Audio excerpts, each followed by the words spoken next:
You are listening to the world's only podcast about Dungeons and Dragons advice. No plan, no problem. You're alright. Hey. I'm alright. Hey. We're alright. Hey. All together, alright.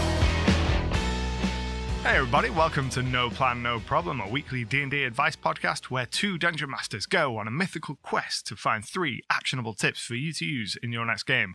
I'm your dungeon master, Anto. And I'm your other excellent dungeon master, Matthew Perkins. You can find my stuff across the internet at icarus-games.co.uk. And you can find my stuff over at matthewperkins.net. So today we're going to be talking about everything to do with Easter in D&D, and how much Easter there is in D&D may shock you. It's certainly going to shock us. For those of you that aren't aware, Easter is a Christian religious holiday celebrating the resurrection of our boy Jesus Christ. Our and boy? There's also... No, we're keeping this in. I'm committed to JC being our boy. Keep going. And there's also chocolate and bunnies for reasons which I'm excited to learn why later on. Okay, that's good. Okay, so Anto, who's the first adventurer helping us with our first tip for your boy's holiday? So the adventurer helping us on the quest to find our first tip is Princess Dextrose over on r/D&D Next. And they're asking for some advice on an Easter-themed one-shot and how they can incorporate Easter into a one-shot game of D&D. Oh, okay. Well, this is definitely a trend for like our holiday-themed episodes. The question is always, how do I run the holiday in D&D? And do you know what? You should do that. That's a good idea. Well, okay, but what are the major themes of Easter? Eggs, I guess. Eggs? Rebirth? Chocolate? It depends on whether you want to... I think the first thing that you want to decide if you're going to run an Easter-themed one-shot is, are you going to go kind of actual religious practice Easter, or are you going to go kind of greeting card Easter? Well, I think we're going to go greeting card, because if you go like religious practice Easter, then you kind of like stray too close to actually kind of accidentally appropriating somebody's religious holiday, which wouldn't necessarily be fun. So let's say we're going for the cheesy commercial capitalist Easter. The communist in my soul weeps, but the part of me that loves chocolate is full of joy. Okay, now let's step outside the podcast. What do you think a communist Easter would look like? What's the communist Easter? What does the proletariat want for Easter? It's Karl Marx skipping through the local square with a basket full of red foiled eggs and handing them to everyone. That is brilliant, and everyone gets the exact same amount of. They get the requisite amount of chocolate. Thank you, comrade. Easter Bunny Marx. Comrade Bunny. So let's do commercial Easter. So that is the Easter Bunny comes and gives you chocolate. Is the Easter Bunny a part of this one shot? Do you think, or is that too on the nose? Easter is certainly one of those holidays where you kind of have to go on the nose with it, because for the majority of people, other than kind of the eggs and the chocolate, the Easter Bunny is the only kind of standout thing that someone goes, yes, I'm in an Easter-themed one-shot. Oh, do you know that in Australia, there is, because I'm Australian, we are in different countries. Some Americans can't tell our accents apart, and I feel sorry for ye. But in Australia, we have a campaign, a conservationist campaign, to rebrand the Easter Bunny as the Easter Bilby, because a bilby is like a small endangered marsupial in Australia. And they go, no, let's raise awareness about the bilby by having the Easter Bilby. Have you ever heard of a bilby?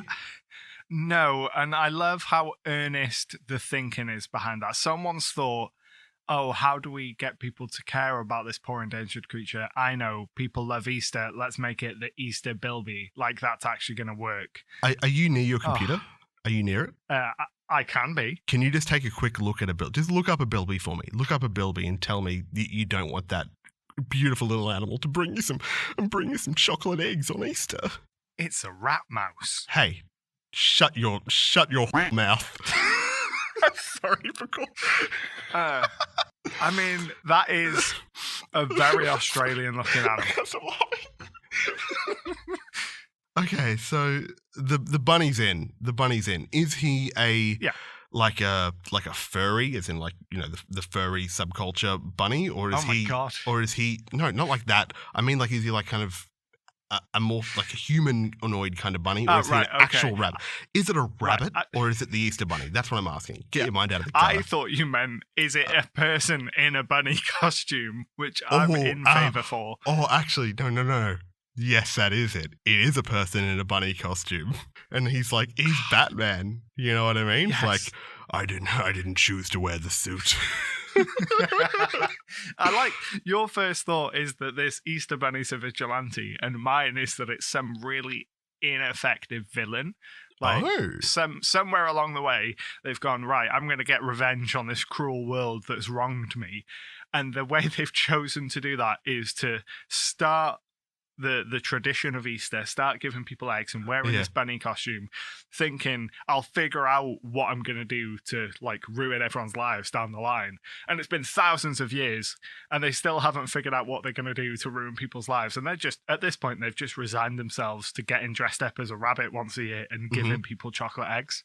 And they are that means they are an undead rabbit. But here's the thing, if you are going, the person in the suit is a villain, then the party presumably are going to have to defeat the Easter Bunny. I don't know if I jive with that, or that jives with me, or however the word jive works in relation to a person. I think that I want my party to work with the Easter Bunny. Like, do you have a preference, working against the Easter Bunny or working with the Easter Bunny? For the comedy factor, working with the Easter Bunny and the Easter Bunny being this really gruff Batman-esque character, I think is funnier to me. So I'm going to go with that. So the Easter Bunny deputizes the party, but what duties does the Easter Bunny have to perform, right? I mean, if the Easter Bunny is a vigilante, then they're not operating inside the law, so they don't have any official duties. They are a fugitive, Yeah, they are outside the law, and for some reason they're choosing to bring justice through the medium of chocolate eggs. I do like modeling the Easter Bunny directly after Batman. Maybe we can look at some traits of Batman and put that on the Easter Bunny, and that will inform our adventure. So the Easter Bunny is an ally, and the Easter Bunny is Batman-esque. What do you think of when you think of Batman, Anto? I think of Batman being, you know, the world's greatest detective. Okay. And my initial thought is that one of the kind of staples of Easter is the egg hunt. Now, what if it's not the Easter Bunny putting the eggs there? And the Easter Bunny is also actively looking for these eggs, and over time has just been conflated with the myth. And the Easter Bunny's out there Batmaning, doing their detective work, and has kind of deputized the entire world into helping them look for these eggs for reasons. Okay, here's what happens. I've got something for you. The eggs aren't eggs. They're grenades. And the Easter Bunny goes around and diffuses them just in time to save Easter every year. Yes. But like, he's shell-shocked, you know? He's seen like way too many close calls, and he's just a nervous wreck. And he's like, I can't do it. I can't do it one more year. Have you ever seen a chocolate shaped like yourself explode in a child's hands? I can't do it. You gotta help me. That assumes that whoever the real villain is like weaponizing the Easter Bunny against himself and taking the Easter Bunny's form and making bombs. Like, this is a real Riddler type character that we're then dealing with, like a mix of like the Riddler and the Joker fused into some Easter-based madness. I gotcha. I think I know who the perfect kind of stand-in allegory for the Joker in this holiday-themed commercialized world one-shot is. I think the person doing this every year is actually the Burger King. And do you know why he's doing it? Why is he doing it? Just because. Why not? If we're pulling in like a franchised licensed trademark character like the Burger King, we might as well go whole hog and employ various other fast food representatives as his minions, and have just like the Wendy's girl just like swinging a flail, and, you know, have Grimace come in. I know that we started off saying like, oh yeah, what would Communist Easter look like? What's Comrade Quest going to be like? But here we are. I do want to murder the McDonald's characters. I want to like. Yeah. So here's what we do. Okay, so this is a quest where you have to team up with the Easter Bunny to defeat Burger King, McDonald's boy. Who else is there? Grimace, Wendy's lady. Are there any others? There's the Starbucks mermaid. Oh, that mermaid. Yeah. Yeah. And we just go all in on all of these kind of vaguely people-like characters from all of the really popular franchises. Okay. This is really fun. And like the bloody Easter Bunny has been fighting against these people for so long. And what these enemies are doing is by like perpetrating this legend and myth about the Easter Bunny and commercializing him, is that they're converting him, and his like battle fatigue that's wearing him down is making him more and more commercial because he's fighting less and less against the commercialization of his holiday. And like the hook to buy the players in there could be some kind of like explosion, and among the wreckage they find kind of a bunny shaped casing that has been planted there, and their immediate, you know, the kind of guard or police chief that they're dealing with is like, it's that goddamn Easter Bunny again, like stamps out his cigar.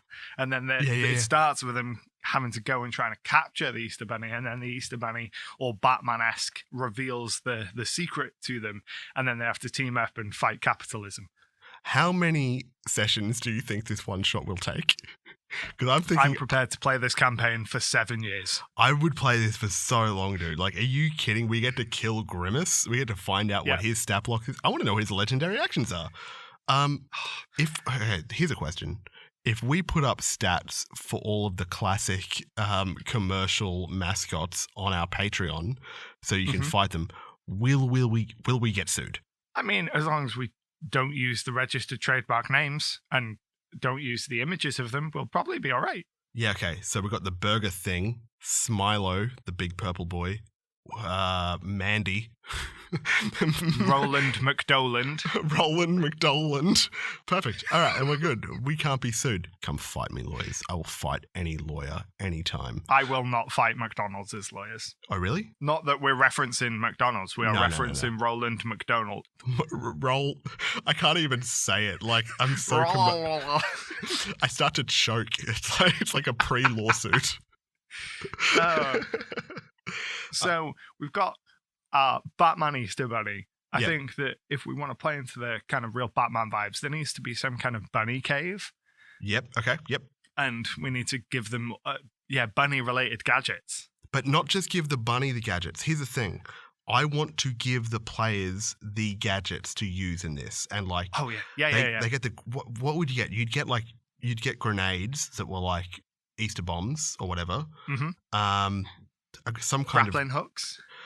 Maybe instead of a grappling hook, they would get like a bunny jump where they can use it like a grappling hook in the same kind of way, but it is like a launch pad thing. Yeah.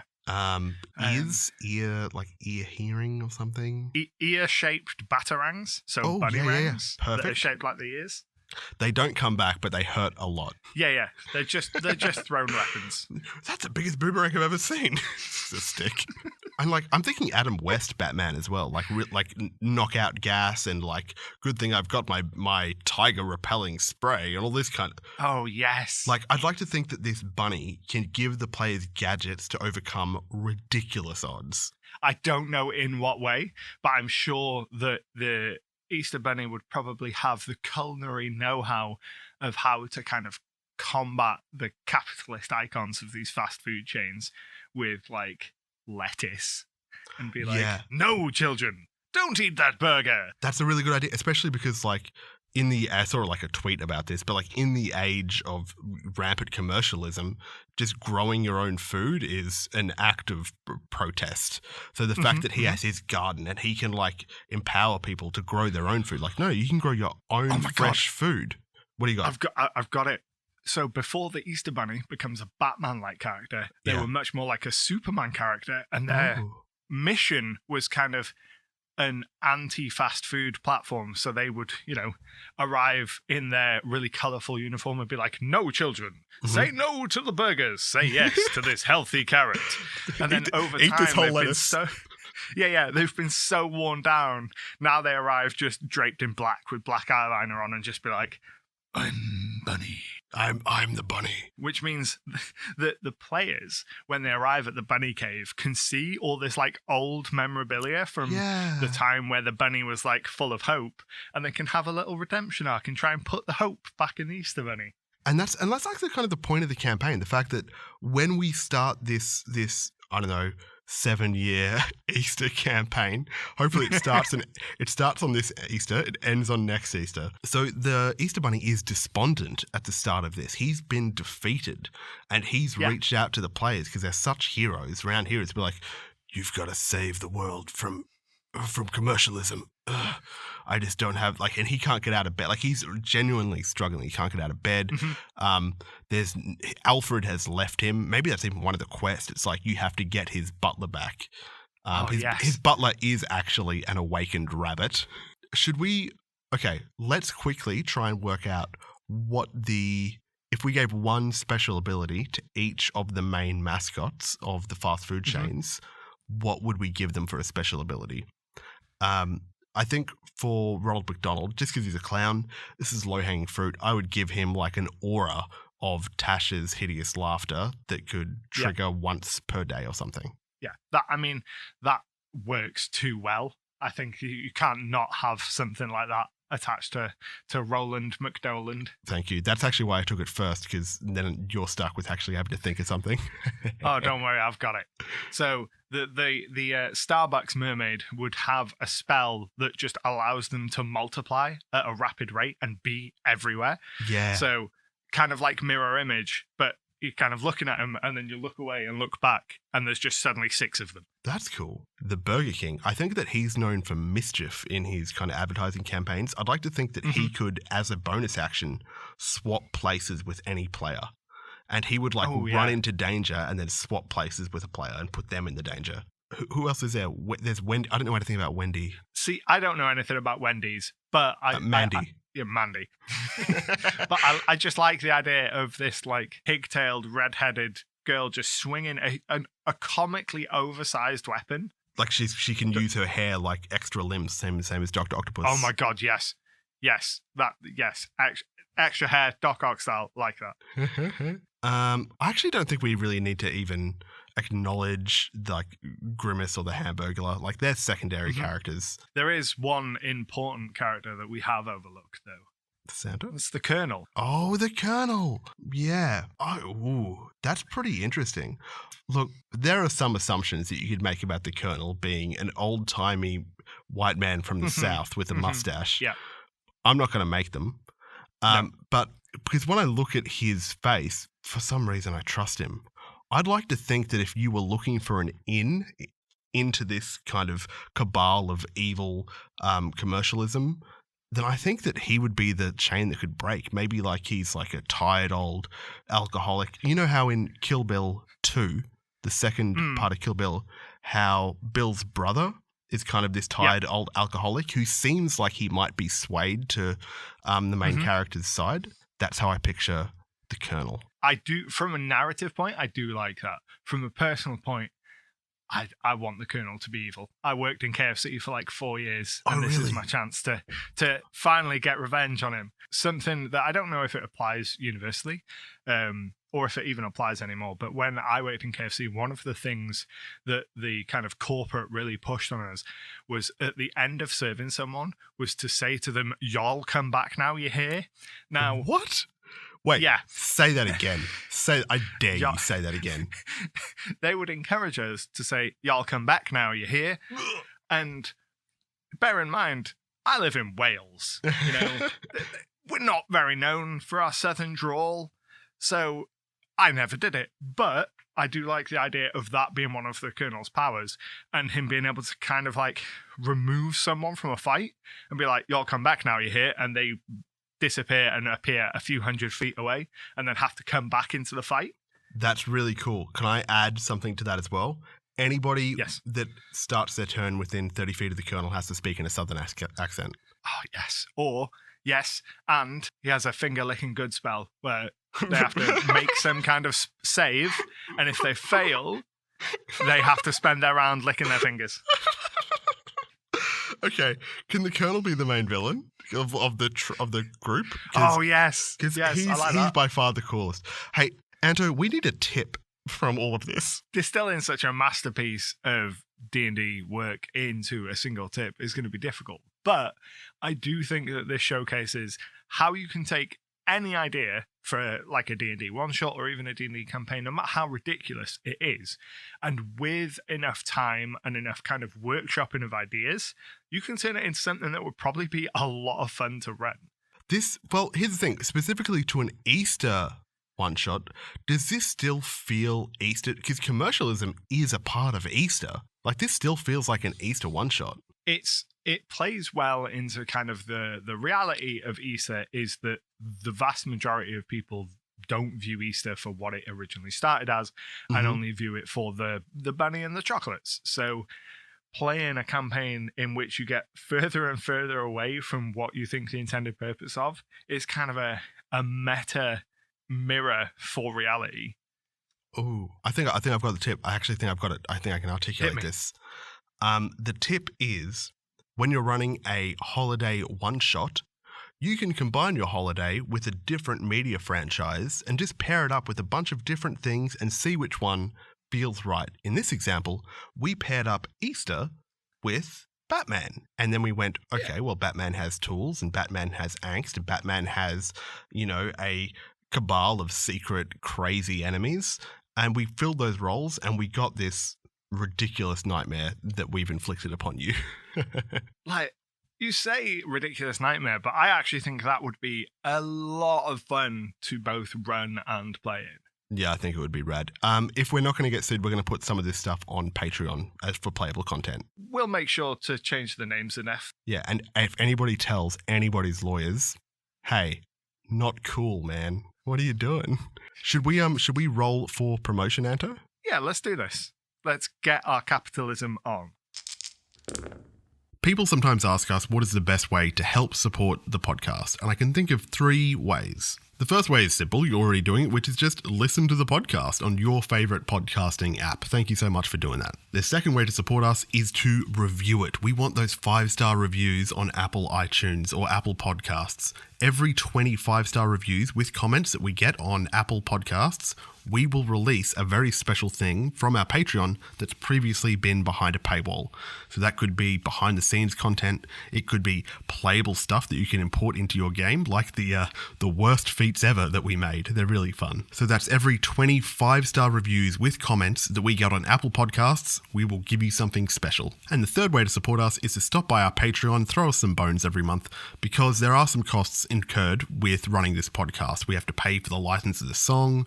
We have to pay for hosting. It's not much. It wouldn't take many of you to offset all of our costs, but at the moment we are running at a deficit and we will be evicted and kicked onto the streets, and then we'll have a street podcast. Not the same vibe. And if you're listening on YouTube, please leave a comment. Like, what do you think about this topic? Have we missed anything? Let us know. All right, let's get back to the podcast. Easter time, Easter time, Easter time song. I stole this song from Christmas so long. It can get stuffed, I don't need it right here. Because we're doing Easter time cheer. This is a segment where we are going to steal stuff from, not Christmas, we're not going to steal the song from Christmas. We're going to steal stuff from the myth, the pagan myth of Easter. Because you might not know this, but apparently Easter has origins as a pagan kind of ritualistic time. Pagan meaning, not a Christian time. So, Anta, did you know this? Did you know that it was a pagan kind of thing? I don't think I knew that. I think I assumed that because I assume that about most holidays, but I didn't know it. I assume most things are pagan because pagans... Hey, if you didn't know this, pagans are rad. Like, my favorite subreddit on Reddit is witches versus the patriarchy. Oh, yes. Dude, I love pagans. It's so fun. Okay, so I'm just going to read this little snippet of this article from The Guardian, and I hope they've done their journalistic research. The Sumerian goddess Inanna or Ishtar, was hung naked on a stake and was subsequently resurrected and ascended from the underworld. One of the oldest resurrection myths is Egyptian Horus. Born on 25 December, Horus and his damaged eye became symbols of life and rebirth. Mithras was born on what we now call Christmas Day, and his followers celebrated the spring equinox. Oh my goodness, this is not necessarily just a paragraph about Easter as a pagan religion. It is about pagan religion's obsession with resurrection. So maybe that's what we're trying to find about. Some kind of tip for D&D to do with the theme of rebirth and resurrection. I feel like that is actually... I was worried at first that we were going to struggle for this tip, but actually I think we might be okay, because resurrection and rebirth are kind of common tropes in D&D and are part of kind of the expected progression of a campaign. You expect to probably die and be resurrected at some point. So I'm sure we can draw on that. We can, hey, don't give up on your boys. Don't sleep on us too late, you know. We're okay. We're going to find something from this.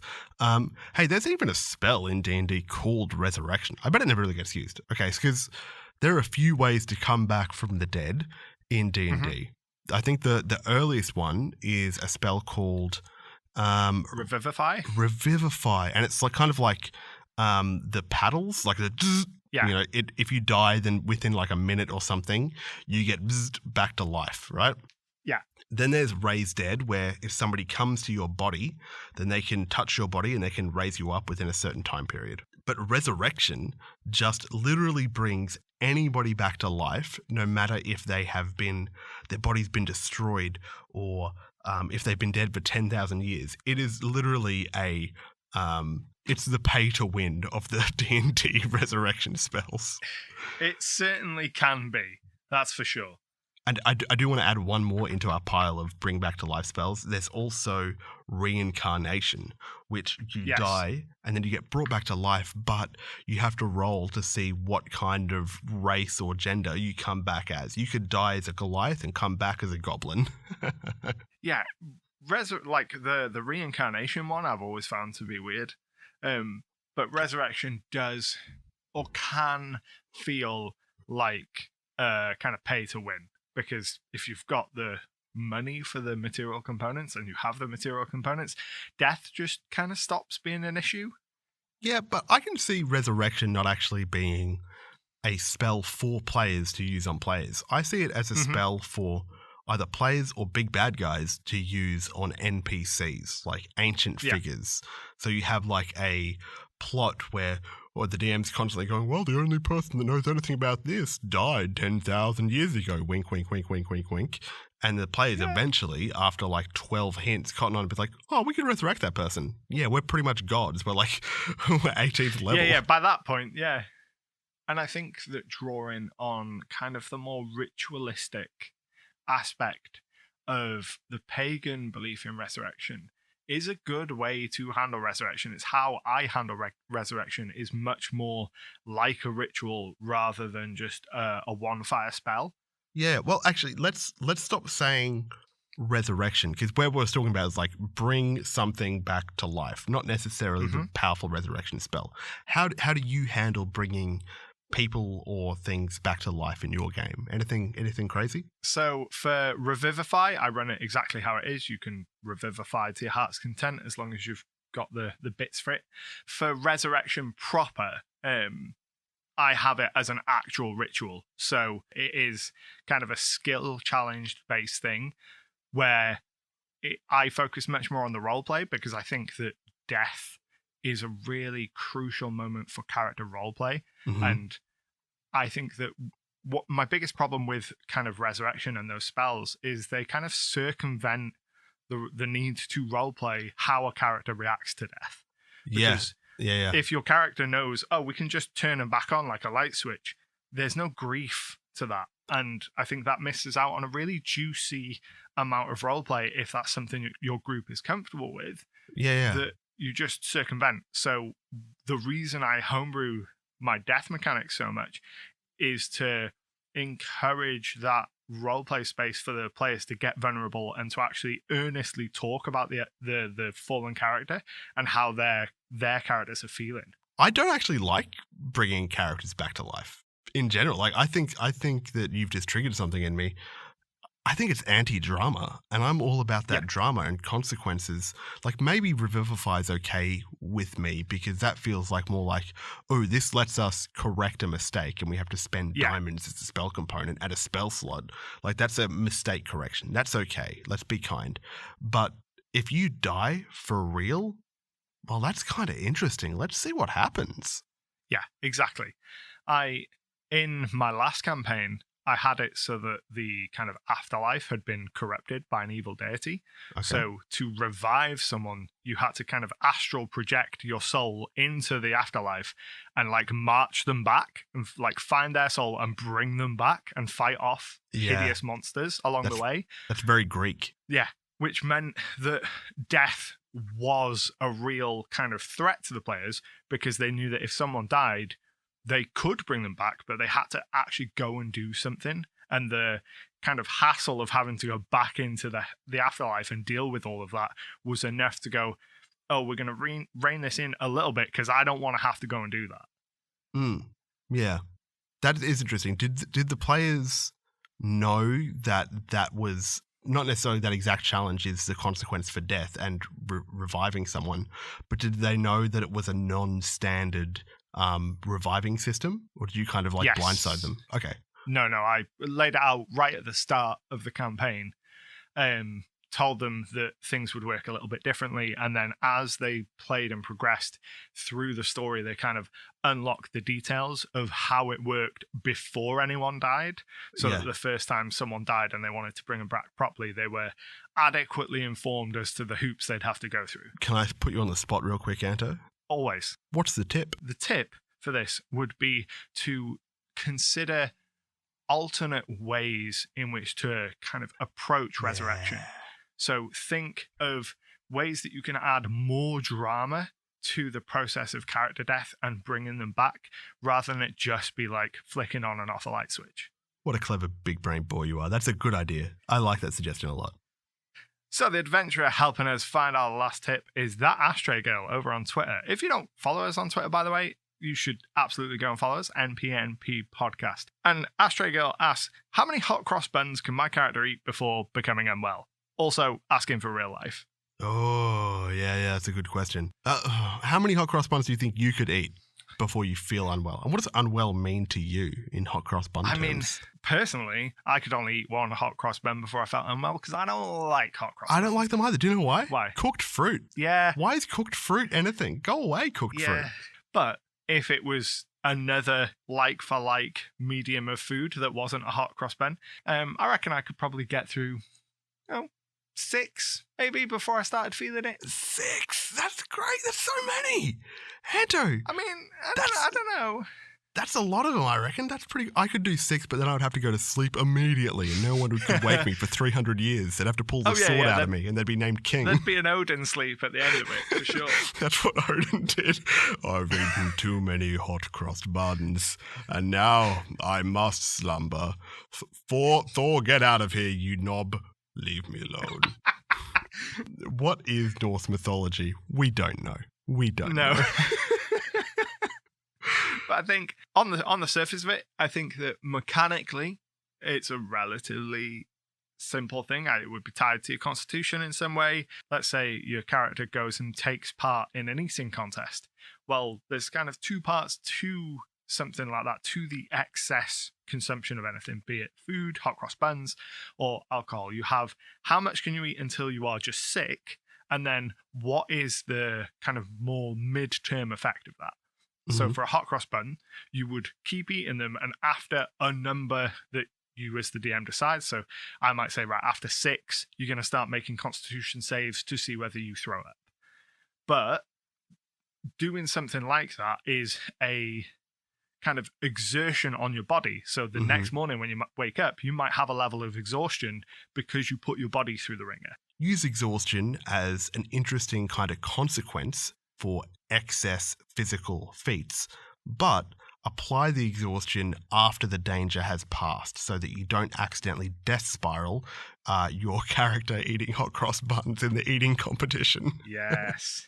it's not reasonable how often we enter these podcasts having literally no idea what we're talking about and then end up coming up with good ideas. Like we've got, tell you what, we've only got half a brain between us, but between us, that's a whole brain. That's a whole brain, my friend. You said we've only got half a brain between us. I'm sorry. And then said between us, we've got a whole brain. Wait, did I mess up? Perfectly. Oh, no. Yeah, no. That can stay in. That's a perfect summation of the point you were trying to make. That's the end of the podcast. My name is Matthew Perkins. You can find my stuff over at matthewperkins.net. My name's Anta. You can find my stuff at icarus-games.co.uk. And before we leave, I'll recap the tips for you. Oh, no. I forgot to do that. That's the old half brain. Okay, you do that. Go. So tip number 1 is when running a holiday one-shot, try and pair it with other media and sources from other media to provide something unexpected for the players. Okay. Tip number 2 is to look to alternate methods and alternate practices to add more drama to death and resurrection in your game. Yes, please. And tip number 3 is to use exhaustion as a physical punishment for any kind of physical excess that your character goes through, but only apply it after combat so you don't end up in a death spiral. Easter. Hey, we already said our names. I'm Matt, he's Anto. This song that's playing us out is called... what's it called? It's called All Together by a band called House Hats. Thank you so much for listening. If you like this kind of stuff, please subscribe to us wherever you're listening, and we'll see you next time. No plan, no problem. Goodbye. Bye.